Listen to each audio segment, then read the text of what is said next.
한때 PC 시장의 신뢰의 상징이었던 브랜드가 있었죠. 바로 인텔입니다. 인텔 인사이드. 옛날 컴퓨터 사면은 스티커 이렇게 붙어 있고 있잖아요. 오우 씨, 좋은 컴퓨터다. 믿음의 상징. 약간 이런 느낌이었어요. 근데 지금은 어떻냐? 인텔의 분위기 엄청 안 좋습니다. 주가도 지금 14년 전 주가로 돌아간 상황이고요. 도대체 무슨 일이 있었길래 인텔이 이렇게 된 걸까요? 그리고 우리나라 삼성도 혹시나 인텔의 길을 따라가는 것이 아닐까 막 이렇게 걱정하시는 분들도 있을 거고요. 자, 그런 의미에서 오늘은 인텔 몰락이 전말에 대한 이야기를 해보려고 합니다. 머니스토리의 김밥입니다.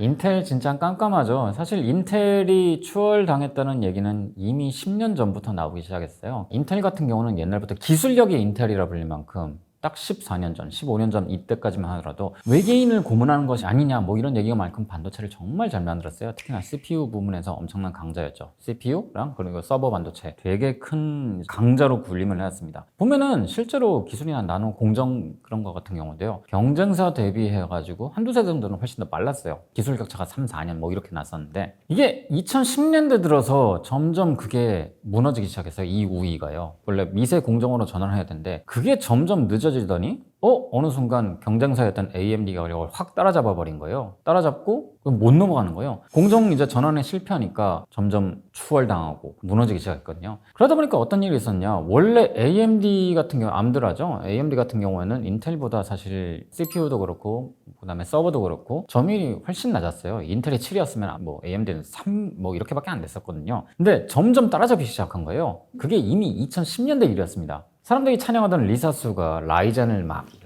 이렇게 들고 나면서 할 때 아는 사람들은 이제 점점 AMD CPU를 장착한 이제 PC로 바꾸기 시작했었는데 그럼에도 인텔이 그때 기술력이 뒤처지고 있는 상황에서도 인텔을 사는 사람들이 많았단 말이에요. 근데 이제는 그게 10년 지속되니까 이거 완전히 뒤집혔죠. 최근에 이제 아마존이 CPU 부분에서 판매량을 보니까 AMD가 70% 넘게 팔렸고 이제 인텔은 30% 이하 거의 이하 수준으로 추락을 했더라고요. 그 정도 차이로 격차가 벌어진 거예요. 인텔의 몰락 같은 경우에는 뭐 얘기들이 많습니다. 인텔이 전설이죠. 앤디 그로버가 2000년대까지 회장직을 이끌던 때까지만 해도 정말 잘 나갔고 이것보다 더 좋을 수는 없었어요. 그 뒤를 이어받은 폴 오텔리니가 회장이 되는 이후엔 인텔의 수익성이 어마어마하게 좋아졌습니다. 뭐 누군가는 그래요. 재무쟁이이기 때문에 역시 돈 버는 건 잘하는구나. 아무튼 뭐 숫자에 능한 사람이란 장점을 살려가지고 비용 구조를 많이 개선하면서 인텔의 수익성을 어마어마하게 끌어올렸어요. 오죽하면은 폴 오텔리니 시절에 인텔이 벌어들였던 돈이 그 이전에 인텔이 벌어들였던 이 돈을 다 합쳐도 폴 오텔리니만큼은 못 따라간다 얘기까지 나올 정도로요. 그리고 인텔이 정말로 전설이 된 건 정말 폴 오텔리니 시절이었어요. 그만큼 굉장히 뛰어난 기업이 됐던 거고요. 오텔리니 시절 때 비판들도 있어요. 애플에서 아이폰에 들어갈 칩을 요구하는데 되게 요구 조건이 높아가지고 오텔리니가 그걸 듣고 이거 보니까 생산할 때마다 우리가 손해인데 그래가지고 거절했대요. 워낙에 요구 조건이 빡빡하고 많다 보니까 그거 다 맞추기에는 단가가 너무 높아진다 이래서 거절했는데 애플 아이폰 엄청나게 잘 팔렸잖아요. 잘 팔린 데다가 되게 생산 판매량도 오텔리가 예상한 것보다 훨씬 더 많았기 때문에 그게 정말 수익성 높은 사업이 됐던 거예요. 그것 때문에 시장 다 뺏겼다. 그래서 오텔리를 비판한 사람들이 있긴 한데 뭐 그 당시에는 뭐 어쩔 수 없는 판단이긴 했습니다. 왜냐면 애플에서 요구한 대로 칩을 하려면 완전히 재설계를 해야 되고 진짜 비용도 많이 들어갔거든요. 어떤 분들은 오텔리니부터가 이제 인텔이 흔들리기 시작한 시점이라 얘기하는데 실제로는 그 이후에 이제 크루자니크가 경영을 이어받으면서 문제가 본격화되기 시작했죠. 뭐 그래요. 보면 인텔의 몰락에 대해서 재무정의들이 들어왔다. 영어로는 빈 카운터스입니다. 콩이나 새는 놈들이라죠. 그런 비하적인 표현인데 그런 놈들이 들어서 회사를 망쳤다 얘기하는데 실제로 인텔에서 가장 큰 안 좋은 영향을 많이 준 걸로 꼽히는 크루자니크 같은 경우에는 그 사람은 빈 카운터스가 아니고 정말 엔지니어 출신이거든요. 엔지니어 출신이 들어와도 회사를 망칠 수 있다는 걸 잘 보여준 소리였죠. 크루자니크 때 어떤 일이 있었냐?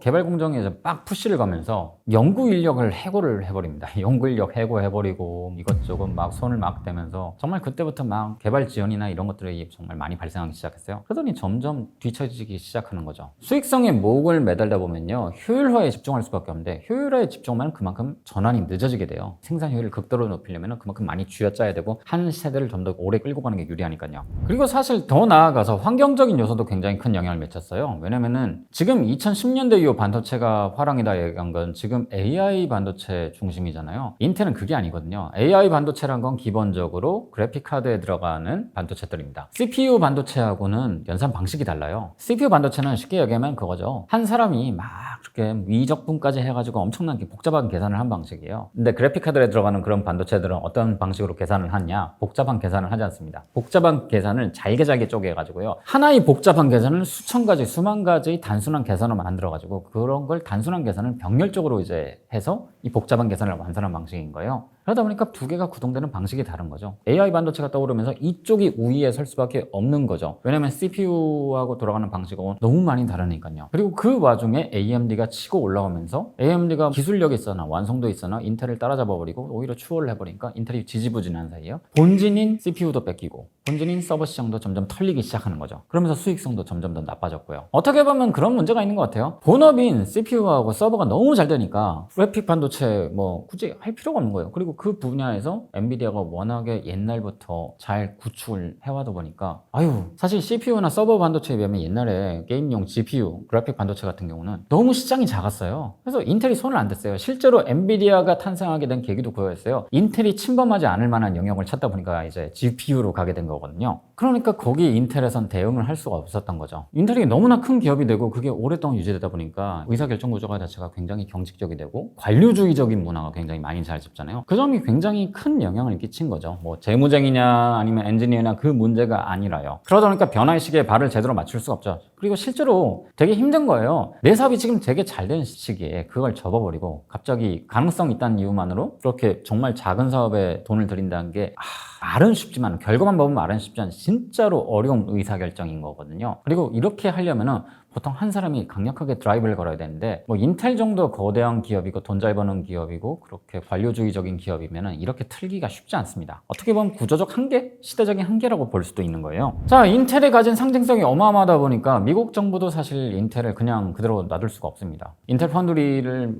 굉장히 이제 크게 계속 양성하겠다고 했는데 그 부분을 포기할 수 없죠. 그 부분을 외주화해버리면은 정말 대책이 없어지는 거거든요. 인텔이라는 기업은 정말 반도체 설계 능력도 떨어지다 보니까 뭐 껍데기만 남는 이 얘기까지 나오고 있죠. 근데 아무래도 그 미국 내에서 반도체를 만드는 산업 자체를 놓칠 수가 없기 때문에 계속 그렇게 하고 있을 것 같습니다. 뭐 그래서 TSMC가 뭐 인텔 파운드리 인수한다는 얘기도 나오고 있는데 제가 보기엔 그것도 쉽지 않을 것 같아요. 왜냐면은 TSMC가 그렇게 강력한 경쟁력을 갖출 수 있는 거는 대만 사람들이 돈 적게 받고 일 많이 해서입니다. 미국 땅에서 그런 식으로 할 수가 없어요. 미국 사람들은 그렇게 돈 적게 받고 일 오래 하라? 주말도 없이?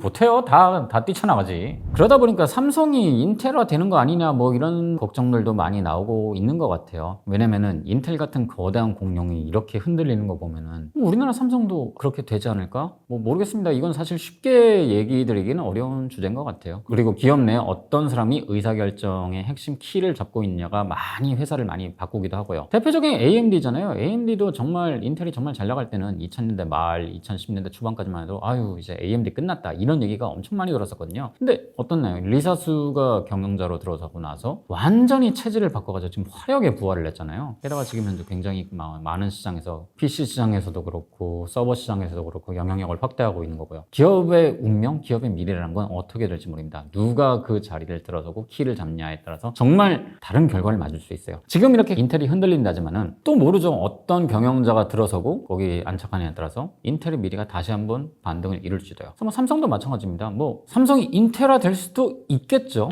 근데 다른 한편으로는 그렇지 않을 가능성도 굉장히 크다고 하죠. 꼭 그렇게 부정적으로만 볼 이유는 없는 것 같아요. 이런 말 들으면 뭐한데 보면은 회사가 거의 망하기 직전까지 가야 그 이전까지 회사를 조지고 있었던 의사결정권자들이 다 물갈이가 되더라고요. 그럼 거기서 반등할 여지가 생길 수도 있는 거죠. 물론 안 될 수도 있지만은. 그래서 이 점을 말씀드리고 싶어요. 기업의 미래는 그 누구도 단정지을 수 없다. 아무리 잘 되는 기업도 몰락할 수 있고 몰락 직전에 가던 기업도 좋은 경영자를 만나면 다시금 부활할 수 있는 게 비즈니스의 세계니까요. 그렇기 때문에 이제 인텔이 앞으로 어떻게 될지 이대로 무너질지 아니면 다시 부활을 턴어라운드 할 수 있을지는 정말 지켜봐야 됩니다. 자, 오늘 이렇게 무너진 반도체의 황제 인텔에 대한 이야기를 해드렸는데요. 자, 혹시 여기에서 궁금하신 내용이 있으시다거나 뭐 다른 보텔 얘기가 있으시다면 댓글로 남겨주시고요. 다음엔 또 다른 재미있는 이야기로 찾아뵙도록 하겠습니다. 안녕히 계세요.